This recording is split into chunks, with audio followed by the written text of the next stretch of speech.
একজন হচ্ছে ইসলামের প্রথম খলিফা হযরতে আমিরুল মুমিনিন খলিফাতুল মুসলিমিন হযরতে আবু বকর সিদ্দিক রাদিয়াল্লাহু তাআলা আনহু।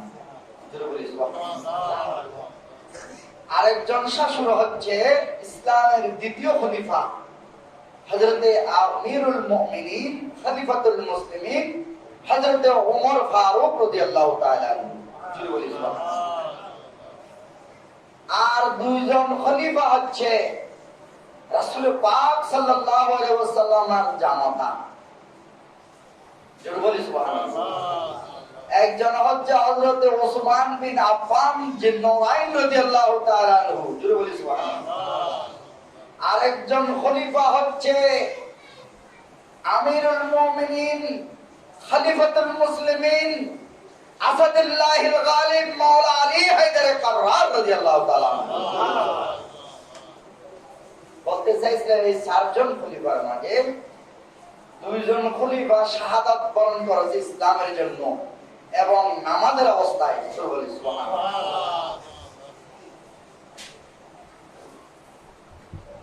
এদেরকে যারা কতল করেছেন ওনারা শাহাদাত বরণ করেছেন, শহীদি মাওত।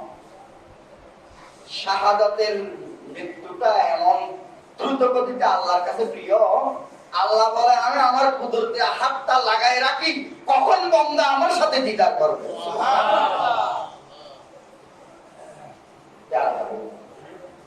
আজকে এই ঐতিহাসিক বদর দিবস ইতিহাসের এই দিন সম্মান করে রেখে থাকবে।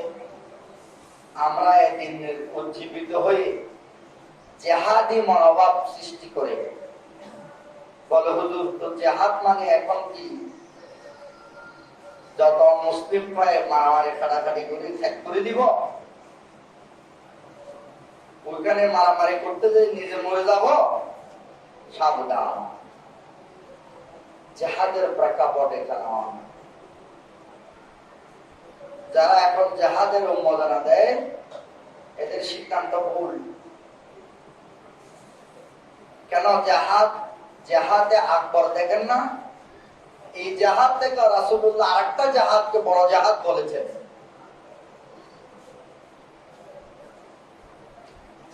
রাসূল পাক সাল্লাল্লাহু আলাইহি ওয়াসাল্লাম বলেন আশাদুল জিহাদে জিহাদুল হাওয়া। নফসের সাথে যারা জাহাদ করে সেই জাহাদটা হলো জাহাদে আকবর, শ্রেষ্ঠ জাহাদ। সেই জাহাদ করে যারা মৃত্যুঞ্জয়ী হবে, সেই জাহাদ করতে গিয়ে নফসের সাথে যদি যারা মারা যায় তারাও জাহাদি শহীদি মওত শাহাদাত লাভ করবে। সুবহানাল্লাহ।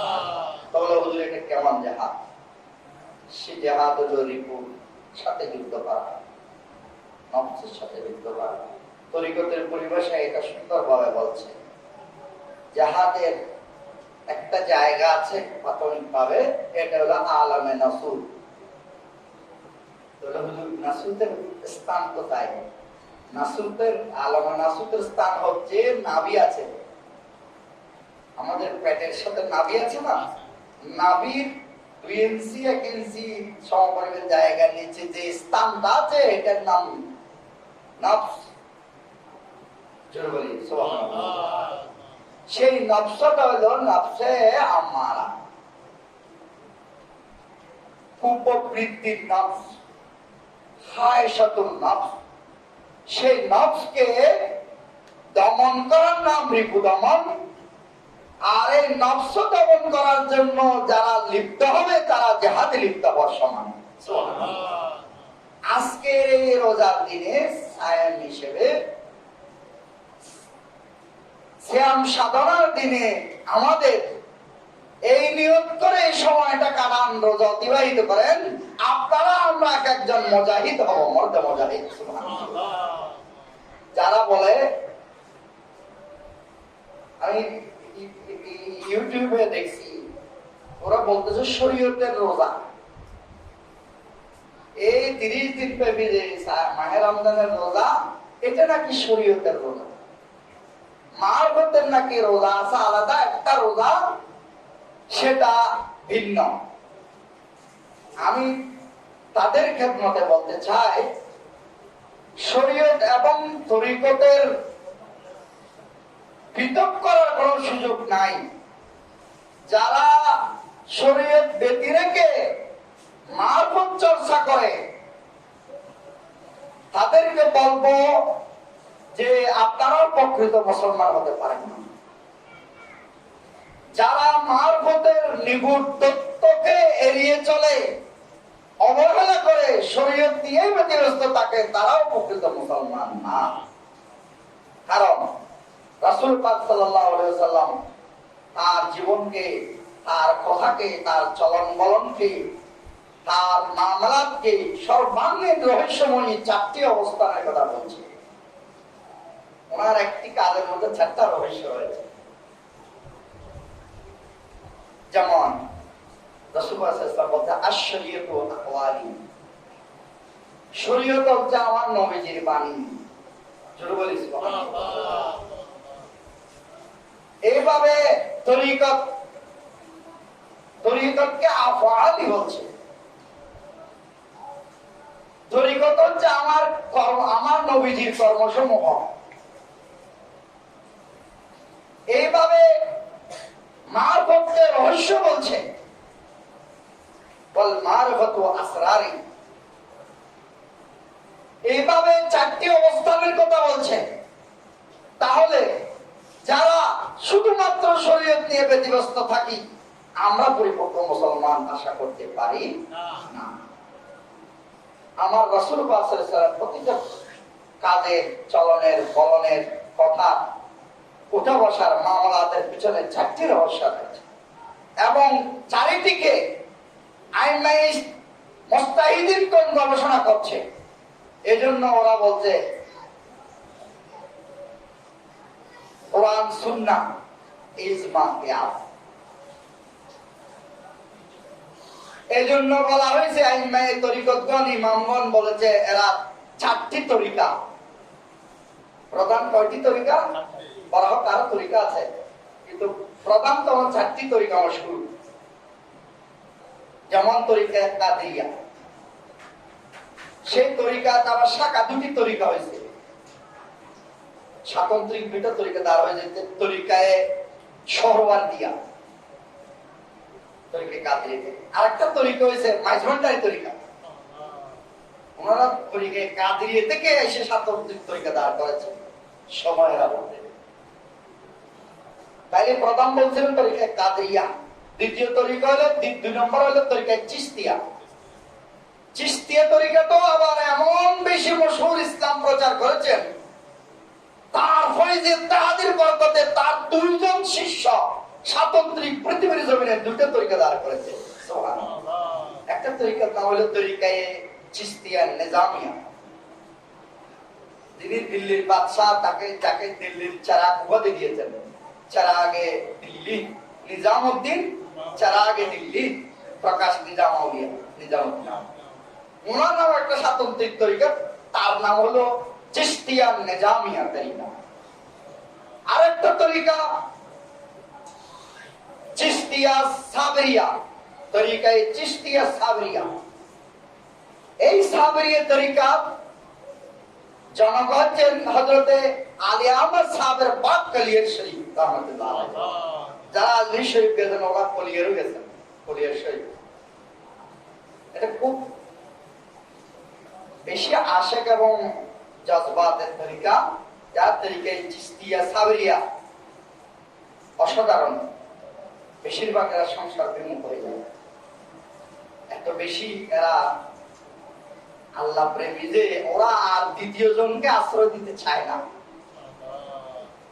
যেমন হযরত আলী আহমদ সাহেবের বাপ কলিয়ার রহমাতুল্লাহ আলাইহি, যিনি কলিয়ার শরীফের সাহেব, বিখ্যাত হলেন।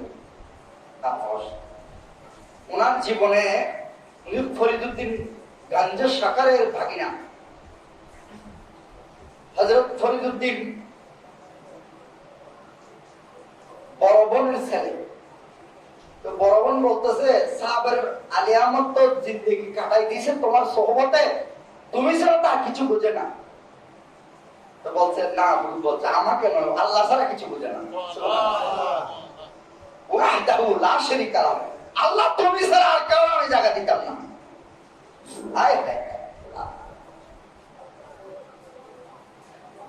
আল্লাহ ছাড়া আর কেউ এরা জায়গা দেয় না।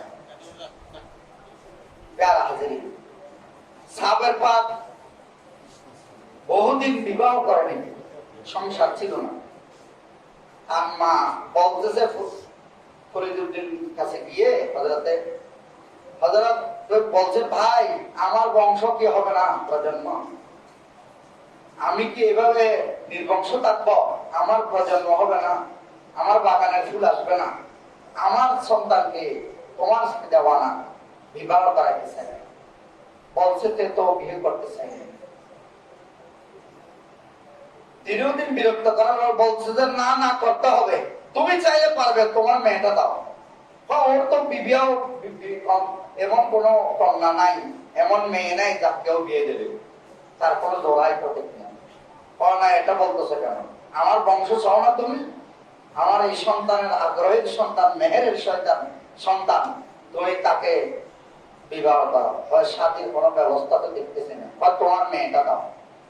উনি পড়ে গেছে সব, উনি কি বিয়ে করবে? ও কি বিয়ে করবে? আচ্ছা আমি আয়োজন করতেছি। দিল, লম্বা কথা আর কি, সময় কম। তো এক পর্যায়ে দেখা গেছে আলী আহমেদ সাহেবের বাসর রাতের মধ্যে এক রাত গেল, মা বলছে, ও মা শেষ রাতের দিন, মেয়ে কান্না করতেছে, তাকে দিল। কি মানুষ না কেন? হাতে ধরে বলতেছে, এটা তোমার খেদমতের দাসী, তুমি একটু চোখটা খোলো। উনি আছেন সাধনার মধ্যে, রিয়াজতের মধ্যে, ধ্যানের মধ্যে, মরাকাবার মধ্যে। বন্দা যখন আল্লাহর সাথে মিশে যায়, মিষ্টি মিষ্টি, তুমি আল্লাহ, তুমি আমার কাছে, আমি তোমার কাছে। বন্দা ফাযকুরুনি আযকুরুকুম, বন্দা যখন আল্লাহ জিকির করে, আল্লাহ বলে তোমার জিকির করি, তোমার সাথে আমি মিশে যাই, তখন বন্দা আল্লাহর মধ্যে তোমার থাকা। এই মকামে যখন পৌঁছে গেল, তখন বলতেছ, ও আলী আহমদ, আমি তোমার মা আসছি, চোখটা খোলো, তোমার একটা খেদমতের দাসী নিকাহ হিসেবে সুপর্দ করলাম, তুমি তার কবুল করো। এই কথা বলা না বলতে হঠাৎ করে তোমার ধ্যান ভাঙলো, চক্ষু করলো, বলা মাত্রই বলতেছে, আমার কি জোড়া আছে? আল্লাহ করে ডাক দেওয়া মাত্র হুর আওয়াজ হতে না হতে ওই মেয়ে বাসর রাতের মধ্যে আগুন ধরে বর্ষ হয়ে গেছে। আল্লাহ হুড়ু করে আগুন ধরে গেছে। আল্লাহ হু, এই জন্য এই জিকির করলাম লতিফা আছে। আমরা তো জনগণ আল্লাহ আল্লাহ আল্লাহ আল্লাহ করতেছি, হাসতে হচ্ছে না। আর প্রেমিকের একটা হুড়ু আগুন ধরে গেছে। সাহাবের পাক বলে হু করে ডাকতেছে, ও ও একটা হুড়ু। হুড়ুর মাঝে অনেক রহস্য, সবকিছুর সারমর্ম হচ্ছে হু। হুড়ু যখন কলব এবং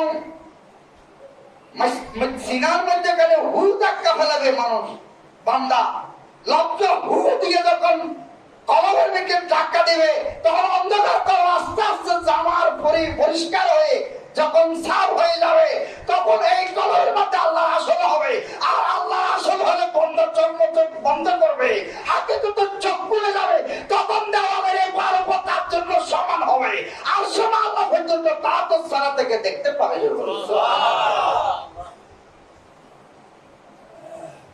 এই সাবের পাত্রে গুরু দেওয়ার মাত্রই কি হয়ে গেছে? আগুন ধরে গেছে।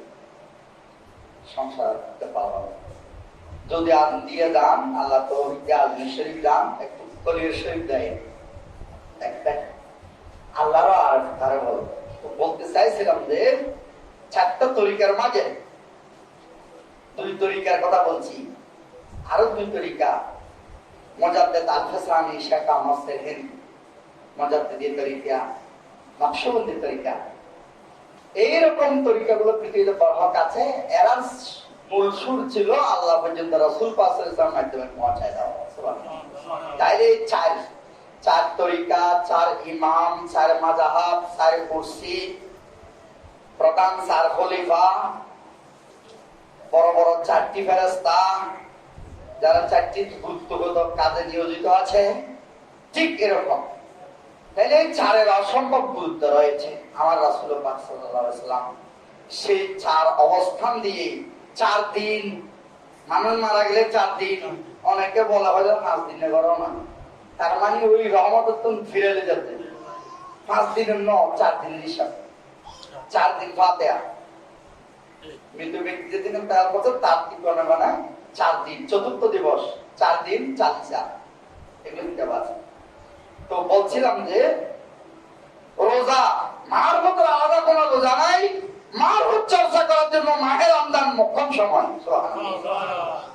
এই রমজান শরীফে শরীয়তের উপরিভাগের খাবার দাবার যেগুলো, এগুলো শরীয়ত। এই শরীয়তের নিয়ে যাবে কোথায় আপনাকে? শরীয়তে হলো মহড়া হাকিকত এবং মারফতের দিকে নিয়ে যাও। মারফত মানে গোপন রহস্য, আপনার ভিতরের নফসকে কন্ট্রোল করা, দমন করা একটা আভ্যন্তরীণ উপায় হচ্ছে রোজা। উপরের খাবার দাবার বন্ধ করা, ভিতরের নফসের খাবার দাবার বন্ধ হওয়ার জন্য, বস্ত হওয়ার জন্য একটা ট্রেনিং। আপনি যেমন লাগে কিভাবে আভ্যন্তরীণ ভাবে তাকওয়া অর্জন করবেন। যেহেতু মাহে রমজান শরীফ তাকওয়া অর্জন করার একটা পন্থা আল্লাহ রাব্বুল আলামিন নিষেধ করছে। তাকওয়া মানে ভয় ভীতি, আল্লাহ ভয়। বাথরুমে ঢুকছি, কেউ দেখে না, দেখলে বলবে যে ভাঙি খাইছি, খাইতে দেখছে, দেখলে ভাঙি গেছে। এখন দরজা বেঁধে খেলে কেউ দেখে নাই, এখন ভাঙবে না, এখন দেখবে। এখন আমার বিশ্বাস রাখতে হবে আল্লাহ আমাকে দেখে, ঠিক না বেটি? আল্লাহ বলছে আল্লাহর হাজিরি, আমাকে আল্লাহর সাথে আছে। আল্লাহু নাজিরি, আল্লাহ আমাকে দেখে। আল্লাহু মাই, আল্লাহ আমাদের সাথে মিশে রয়েছে। সুবহানাল্লাহ। কেমন আছে? পাঁচশো বলতেছে নাহনু আকরাবু, নাহনু আকরাবু ইলাইহি মিন হাবলিল ওয়ারিদ। সুবহানাল্লাহ। আল্লাহ এমন ভাবে কাছে আছে, গর্দনের সায়ক যেভাবে আমাদের মিশে আছে, তার চাইতে ও অতি নিকটবর্তী বিরাজমান। আল্লাহ আমায় কাছে আছে, আল্লাহ আমায় দেখিতাছে। বিশ্বাস করিয়া জপয় আল্লাহ, হায়রে বিশ্বাস করিয়া জপয় আল্লাহ। দমে দমে জপরে মন আল্লাহ, একটু বলেন দমে দমে জপরে মন আল্লাহ। আরে দম তাকিতে বলল না মন আল্লাহ, হায়রে দম তাকিতে বলল না মন আল্লাহ। দমে দমে জপরে মন আল্লাহ। সুবহানাল্লাহ। সর্ব অবস্থাতে আল্লাহর শরণ, আল্লাহর ভয় রাখা হলো তাকওয়া। আর তাকওয়ার অন্যতম পন্থা হলো মাহে রমজানের রোজা। প্যারা হাজিরিন, রমজান আত্মশুদ্ধির জন্য, ভিতরের তাজকিয়া অর্জন করার জন্য উপরিভাগের এই শরীয়ত পালন করা। শরীয়তের বিধানের মধ্যে আমরা যেই সবে সাদেক থেকে এই যে সূর্য ডুবার আগ পর্যন্ত এই যে আমরা মুখ বন্ধ রাখি, জবানকে বন্ধ রাখি, শুধু জবানকে বন্ধ রাখতে রোজা রাখলাম। কিছুক্ষণ আগে আমার কাঁধে পানি রাখে যেতে পারে, এই সামান্য লাভে বাজি খেয়ে আমি যা খাই না, হয়তো খাইলে আমি কান দিতাম, কান মন করছিল, খাওয়ান যাই খাই ফেলে যেতে আর অসুবিধা নেই। আবার মনে করে গেলে খাই দিব না। হ্যাঁ, শরীরের মশলা আছে, ভুলে যদি খাই ফেলাম এখন কান করবে মাংস রইল বুক আর ওটা তো ভাঙিবি বালা। শরীর এত সস্তা নয়, এখানেও একটা নিয়ামত আছে। আল্লাহ বলে বন্দারে রোজা ভাঙা আর খোলার দায়িত্ব আর তোরা খাওয়া আয়, মনে করবে রাস্তা তোরা খাবাই, এ বিশ্বাস আছে। যখন মনে করে গিয়ে এখন আর দোকান বাঁধতে না পারবি, ও কাল তো রোজা, এখন কেন এখন যদি 1 ফোঁটা গালার দাও নিজের গিরি ফেলো, এখন তোমার রোজা ভেঙে যাবে, মনে থাকবে তো? এটা রোজার মাসলা। ভুলে খেয়ে ফেলছে, কেউ দায়িত্ব আছে মনে করে দেওয়া, মনে করে দেওয়া মাত্রই সাথে হাতে বলে পুড়ে ফেলে ফেলে দাও। তো বলো হুজুর ফেরত গিয়ে যায়, ফেরত গিয়ে যে তোমার চিন্তা নেই, আল্লাহ চিন্তা। আল্লাহ গায়ে বুঝছো তোর বুঝলেন কি আছে। এখন তোর মনে করছে তুই ভয় শীত, এই যে ভয় যে তাকওয়া। রমজানের মায়ের রমজানের রোজায় তাকওয়া অর্জন করে, তাকওয়া সৃষ্টি করে, আল্লাহ ভীতি তৈরি করে, সেটার নাম তাকওয়া। ভুলে গেছেন যে ভুলে অবস্থা, এটা একটা ব্যাপার। আর যখন স্মরণ হয়ে গেছে, এখন আবার বলতেছে তুমি আল্লাহকে ভয় করো। আর যদি ভয় করো আর বাথরুম করে পানি দি মাস্টার প্যান্ট মুখে দেখেন এক রাখছে, তারা যে গোসল করে জিও খাই কেউ না দেয়, মুখ বুঝতে বেশি আর ওগুলো আসি। আল্লাহ হতে পারতে পারে, আল্লাহ বলতে নেন ও মাকার আল্লাহ বাহিনী খারাপ মাকে সর্বশ্রেষ্ঠ মাকারা ব্যাটরুম উত্তর জিলানো যায় এসির মূল্য তারা বান্ধি দিই। আচ্ছা আজরাইল ফেরেশতারা এই পর্যন্ত কেউ কামাই পাচ্ছে না, কোন আজরাইল ফেরেশতা আসতে পারবে না এমন কোন টেকনোলজি ব্যবহার হয়েছে পর্যন্ত, কোন প্রযুক্তি তৈরি হয়েছে? আজরাইল আসতে দেব না। আজরাইল যদি আসতে নিষেধের কোন পরিবেশ থাকতো, সাবধান নম্বর করত। পৃথিবীর জমিনে বড় বড় শক্তি ক্ষমতাধর ব্যক্তি ইউরোপ কান্ট্রি যারা নিয়ন্ত্রণ করে তারা বানাইতে পারে নাই, পারছে? এখন মহামারীর আল্লাহ একটু চমক দেখাইতেছে। কোভিড-19 এই যে করোনা ভাইরাস যেটা বলতেছেন আপনারা, এটা তো আল্লাহর একটু চমক। আল্লাহ বলতেছে যত শক্তিধর পরাশক্তি হও না কেন, সাপটা নাফটা আন্তর্জাতিক সাম্রাজ্যবাদ যত বড় বড় শক্তির অতি মহারথীরা আছো, যারা পৃথিবীর অর্থ নিয়ন্ত্রণ করো, তোমাদেরকে আমি বৃত্তাঙ্গুল দেখাচ্ছি। দেখো একটু আমি করোনা ভাইরাস দিলাম লাগাই পৃথিবীর জমিনে, যারা বেশি কাবিল মনে করো, বেশি শক্তিধর মনে করো, তাদের প্রতি হামলা বেশি হচ্ছে। কি বলেন ঠিক? পৃথিবীর দুনিয়াতে একটু অনুশীলন করে দেখেন, জরিপ করেন। পৃথিবীর জমিনে অমুসলিম, নাস্তিক, ইহুদি, নাসারা, কাফের যারা নবী ওয়ালির উপর দুশমনী আদাওয়াতি করে, তাদের উপরে বেশি হামলা এটা চলতেছে। কি বলেন ঠিক? আজকে ইউরোপ কান্ট্রি দেখেন, উন্নত বিশ্ব যারা বলে, নিরাপত্তা যারা বলে, আজকে তাদের নিরাপত্তা কোথায়? পার্শ্ববর্তী রাষ্ট্র দেখেন, যারা ইসলামের উপর আঘাত করছে, আমার মুসলমানের উপর আঘাত করছে, কলমাওয়ালার অপরাধের কারণে, ইসলামের কলমা নিয়েছে বলে মসজিদের উপর যারা হামলা চালাচ্ছে, বাবরি মসজিদের উপর হামলা চালায় নিস্তারাবোধ করেছে, তারা আজকে তাদের হাতে আবার মসজিদ দরজা তালা খুলে দিয়ে মানুষকে নামাজ পড়ো, নামাজ পড়ো, আমাদের দোয়া আশীর্বাদ করার আওয়াজ স্লোগান দিচ্ছে। কি বলেন? খবরে কাগজ পড়লে দেখা যায়, স্যাট টাওয়ার করলে দেখা যায়, আজকে মুসলমানরা মানবতার হাত বাড়িয়ে দিয়েছে। তারা আজকে সৎকার করছে, বিধর্মীদেরকে আজকে হাতছানি দিয়ে সাহায্য করছে, তাদের লাশ দাফন করছে। তাহলে বোঝা যায় মুসলমানকে বইতেও লাগবে আর মরতেও লাগবে, উভয় নাই গোলাম হোসেন। সুতরাং সময় কাল বিলম্ব না করে কিয়ামত আখের হয়ে গেছে। মুসলমানের শান, ইসলামের শান বোঝা যাবে এবং আবার সকলে ইসলামের ঝান্ডা তলে আসবে। আর ইসলাম পৃথিবীব্যাপী আনাচে কানাচে ইসলামের আওয়াজ ছাড়া কোনো জায়গা থাকবে না, তখনই কিয়ামত বর্পা হবে। যারা হাজির, আমরা সেই সিরাতে মুস্তাকিমের নামে, মুসলমান নামে জন্মেছি, মুসলমান নামে মরব, এই ইচ্ছা পোষণ করার নাম মাহে রমজান। সেটা ট্রেনিং সেন্টার হচ্ছে মাহে রমজান। যারা হাজির, আজকে আমরা এই রোজা আমরা খুব অতি আসন্ন, আমরা মাগফিরাতের টাইম শেষ করব, যাব আমরা নাজাতের, নাজাত মানে মুক্তি, মুক্তি আশা করে কারা? আল্লাহ বলে মুসলমান জাতি, তোমাদের নাম রাখছি মুসলমান। তোমরা শান্তির পতাকাধারী। পৃথিবীর কোন সন্তানকে, বান্দাদেরকে আল্লাহ শান্তির পতাকাধারী বলে নেই। আল্লাহ একমাত্র আমাদেরকে শান্তির পতাকাধারী বলছে।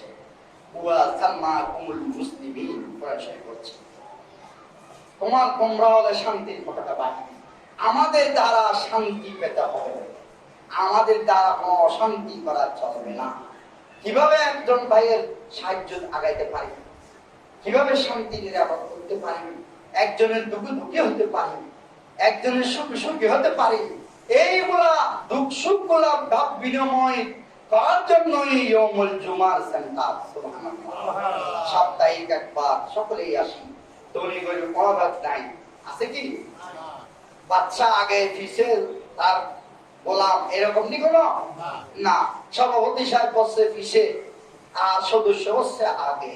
দেখছেন তো, এটাই ইসলামের নমুনা, এটাই মসজিদ এই স্বাধিকার অধিকার প্রতিষ্ঠা করাইতে পারে। জোরে বলি সুবহানাল্লাহ। এই জন্য বলতে সুলতান মাহমুদ গাজনী তার গোলাম আজাদ আয়াজ একসাথে বসে, এখানে আলাদা কোনো কিছু নেই। সফ মে খাড়া हो रहा महमूद आयात, एक ही सफ में खड़ा हो रहा महमूद आयात, ना कोई बंदा रहा और ना कोई बंदा नवाज। सुबहानाल्लाह। সকলে আমরা একসাথে বসে আছি, দুঃখ সুখের কথা জানছি, শুনছি। এটার নাম ইয়াউমুল জুমা। এবং মসজিদের কি সমস্যা আছে ভাবছি, সমাজের কি সমস্যা আছে ভাবছি, আমাদের এক মুসলমান ভাইয়ের কি সমস্যা আছে সেটা ভাবছি। এই ভাব বিনিময় করার জন্য ইয়াউমুল জুমা। জুমা মানে একত্রিত হওয়া, ইয়াউমুল মানে দিবস, একত্রিত হওয়ার এই মহাসম্মেলন। প্যারা হাজিরিন, আমরা যেই নাজাতের সময় যাচ্ছি সেখানে 10 দিন, 10 দিনকে বেশি মুক্তির কথা কেন বলছে? মুক্তি বুঝেন তো, রেজাল্ট দেবে।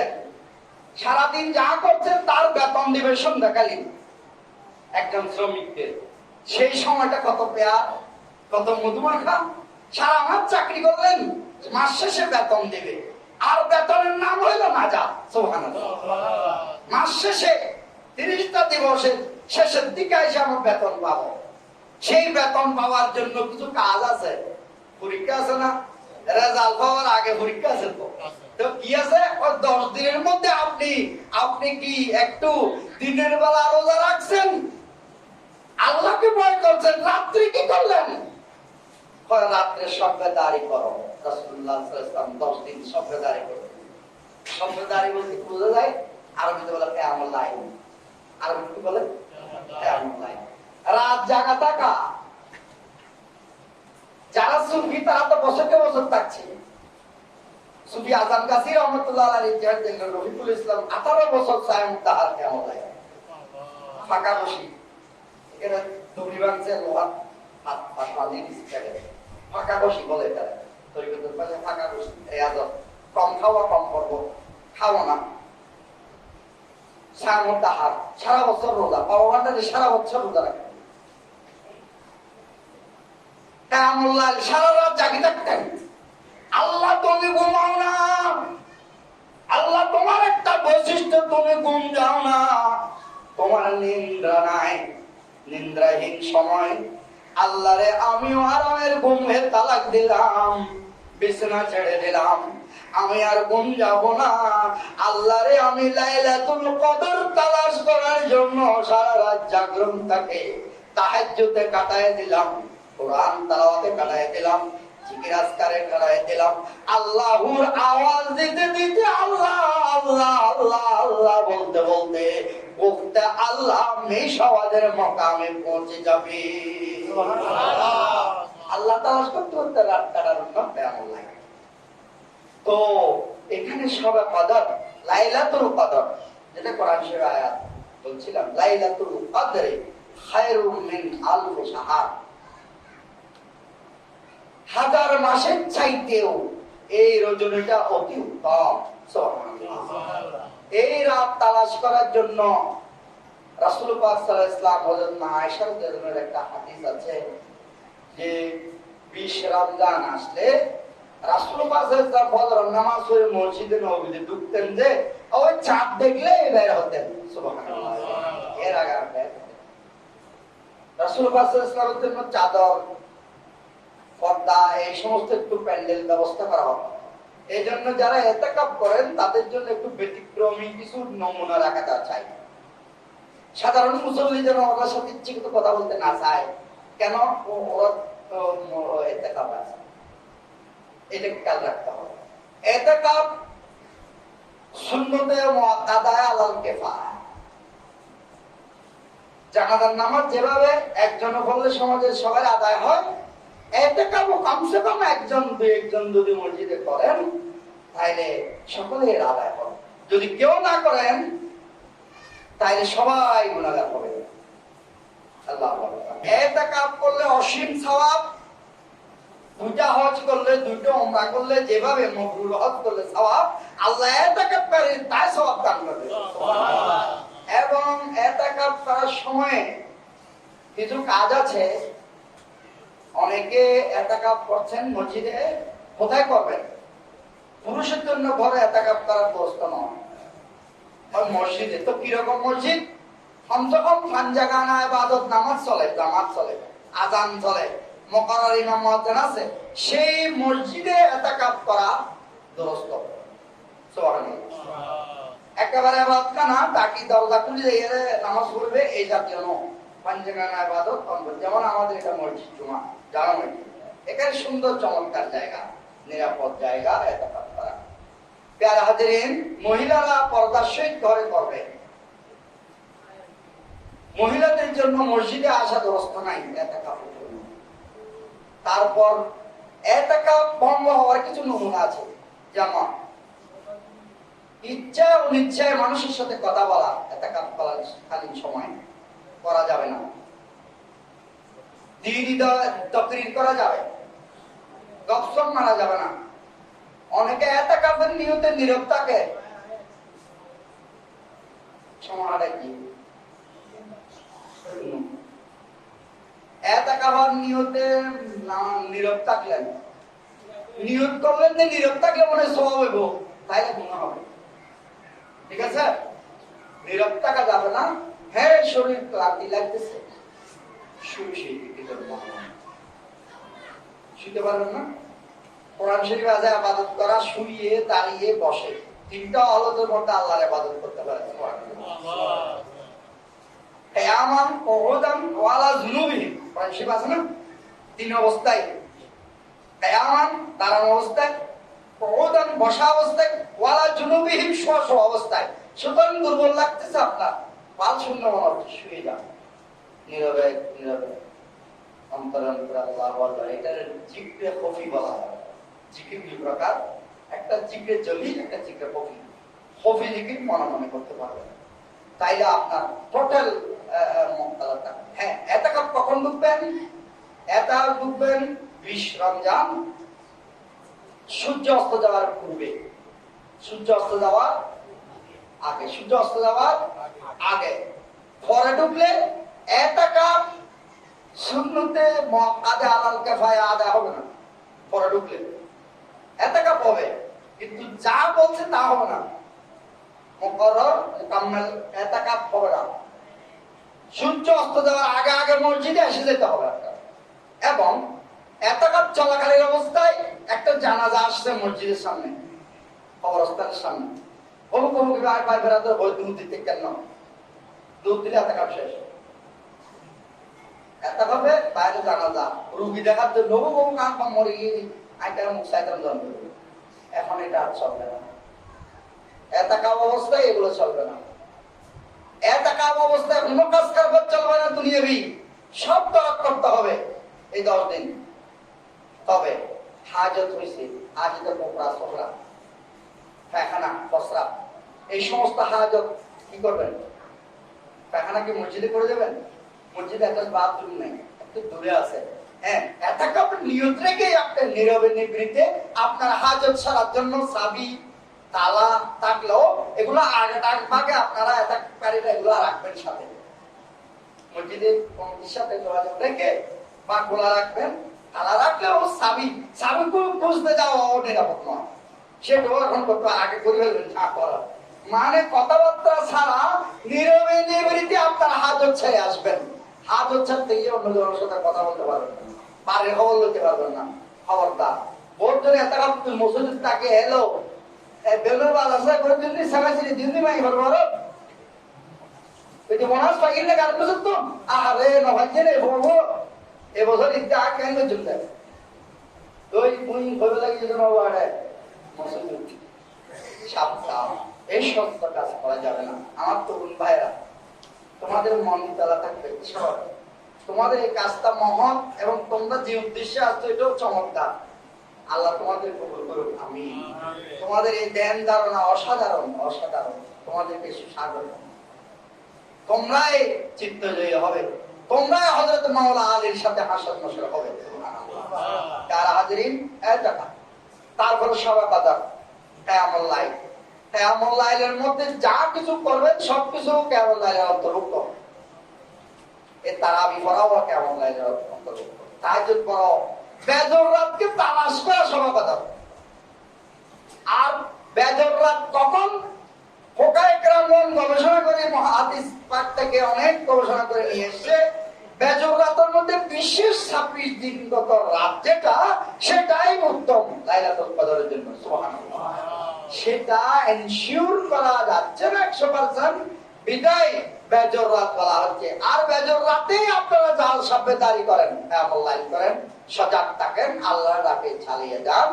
ডাকলেই আল্লাহ আমাদেরকে এই ইতিকাফ এবং শবে কদর এগুলো বাধা বাধা করলে, আমাদেরকে এভাবেই কিয়ামুল লাইল করলে আমাদেরকে আল্লাহ হাজার মাসের চাইতে সর্বশ্রেষ্ঠ এই রজনী আল্লাহ আমাদের দান করবেন নবী পাকের ওসিলায়।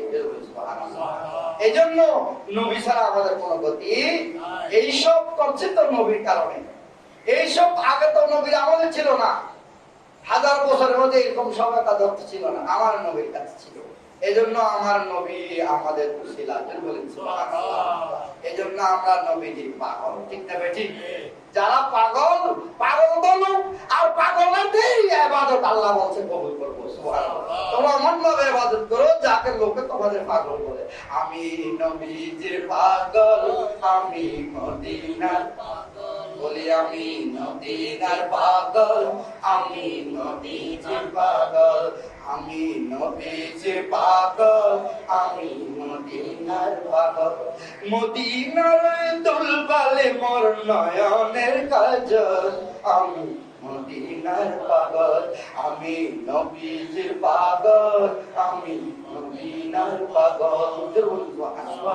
যারা হাজির তাইলে আমি আর আগামী জুমার মতো যুবতুল বিদা কি বলে, আগামী জুমা না, আপনি জুমা নেই, বৃহস্পতিবার পড়ে যাচ্ছে, আর জুমা নেই, হ্যাঁ একটা, এটা জুমাতুল বিদা।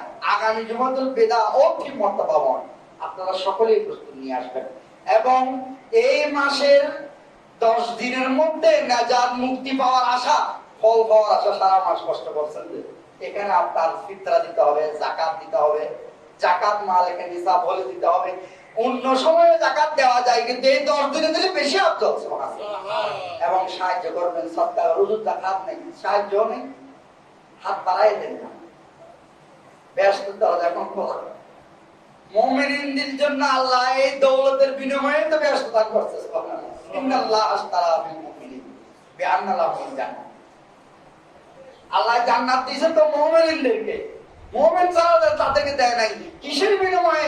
এতে যে বিক্রি করছে এরা মাল, আর দামি মালের জন্য বিনিময়ে। সুবহানাল্লাহ। আর এই মাল এখন খরচ করেন, এখন খরচ করতে মসজিদে দাঁড়িয়ে ফুরুন 10 টাকা নিয়ে আয়, 2 টাকা কোহারা নিয়ে আয়, মার্কেটের নজর দেব অসল টাকা। আজকে কি আমরা কি সেবা আনছি? হ্যাঁ, কয়জনে আনছে? আরে বাবা, হযরত ওসমান দৌলতের কারণে ব্যস্ত হয়েছে দুনিয়ার থাকতে। বীরের রুমন আমাকে কার অবস্থানে বুয়া ছিল, ইহুদির মালিকানা ছিল। অন্যের ইহুদির মালিকানার সম্পদ কিনে দেওয়ার জন্য রাসূলুল্লাহ চাচা বলছে, এই দুনিয়ার মানুষ কে আছো আমার সাহাবার মধ্যে ইহুদির মালিকানাধীন বুয়াটা কিনে দিতে পারবে দৌলতের বিনিময়ে? তার চাহিদা মেটাই দিতে পারো? আছে কেউ এমন সম্ভব? আমি দুনিয়ার থাকতে জীবন্ত অবস্থায় তোমার একটা বেহেশত দিয়ে দিব। এটা ওসমান দাঁড়িয়ে গেছিল। সুবহানাল্লাহ। আল্লাহ গান কবুল কবুল, সবাই তো কবুল করবে, যাদের কবুল করে তারা দিতে পারে। আজকে একটু দিয়ে দেখেন না, দিলে এটা দুনিয়াবি সরকার বলছে যে আয়কর মুক্ত, আর আপনি এই দৌলত দিলে আপনার সর্বাঙ্গীন দানের কারণে অন্য সম্পদ আয়কর মুক্ত হয়ে যাবে। আল্লাহর ঘর দিতে পারা বিশাল ব্যাপার, সবাই দিতে পারে না। তহবিল অনুযায়ী দেন না। চা খাইতে বসে যদি 100 টাকা লাগে না, ফাটা জিরে টাকা দিয়ে লাভ কি? সুন্দর সুন্দর টাকা দেন, বেশি বেশি টাকা দেন। এই যে মসজিদের কাজ ধর্মে বলতেছে, একটু নিয়ত করেন, মন বড় করেন, দেখবেন কাজ রিজিক বেড়ে যাবে। আচ্ছা, রিজিক বেড়ে যাওয়ার জন্য আমি একটা দরুদ শরীফ করে শেষ করতেছি। অনেকে বলুন যে খরচ মশারের টিয়া বসে অভাব, ব্যবসা বাণিজ্য নওয়াব আছে না, এরকম একটা নিয়ত খামর নওয়াব। আমার নবীজির একটা দরুদ শরীফ করবেন। দরুদ শরীফটার নাম কি? দরুদে ফুতুহাত। দরুদ শরীফটার নাম কি? দরুদে ফুতুহাত। দুনিয়ার দরুদ শরীফ ভাগে পবিত্র পড়লে হয়, আউযু বিল্লাহি বিসমিল্লাহ পড়তে হয় না, কিন্তু এই দরুদ শরীফ বিসমিল্লাহ পড়া শর্ত। সুবহানাল্লাহ। দরুদ শরীফটা কি আমি বলি শেষ করতেছি। বিসমিল্লাহির রহমানির রহিম।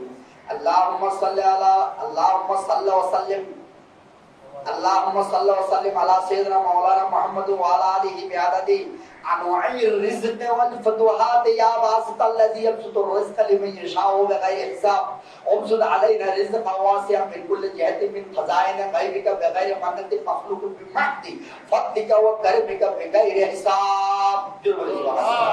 এটার সারমর্ম হচ্ছে আল্লাহ রাসূল এবং পাক পঞ্চতন আহলে বাইতের যে রিজিক রাখছে, যখন এই কোন বান্দা এই দরুদ শরীফ পড়ে, নবীজির এই পাক পঞ্চতনের সাথে রিজিকের সাথে একটা কানেকশন করে দিয়েছে। তার যেখানে অভাব পড়ে সেখান থেকে রিজিক আল্লাহ ব্যবস্থা করে সরবরাহ করে। দরুদ ফুতুহাত সর্বাঙ্গীন অবস্থায় পড়বেন। মাসুল মুমিনিন আছে, আমল নিজাত আছে, নিয়ামুল কোরআনে আছে, এই সমস্ত কিতাব ওজিফাতে আছে দরুদ ফুতুহাত। নাম কি? সবাই বলেন তার নাম কি? দরুদ ফুতুহাত। আজকে দেখবেন রোজাতে এটা রপ্ত করেন, এটাও মুখস্থ করে ফেলেন। এই রোজা রাখছেন যেটা সত্য, এটা পড়বেন সর্বাঙ্গীন, দেখবেন 1200 টাকা আসবে। আমি নিজে এটা প্রমাণ, আমি তেমন বেশি করে কাজ করি না, কিন্তু আমার যেটা সময় প্রয়োজন সেটা আইনে টাকা দিয়ে যাবে। সুবহানাল্লাহ। নবীজির দরুদ শরীফ। আল্লাহ আমাদের তৌফিক দিন সকল বলে আমিন। ওয়া মা আলাইনা ইল্লাল বালাগুল মুবিন। আসসালামু আলাইকুম ওয়া রাহমাতুল্লাহ।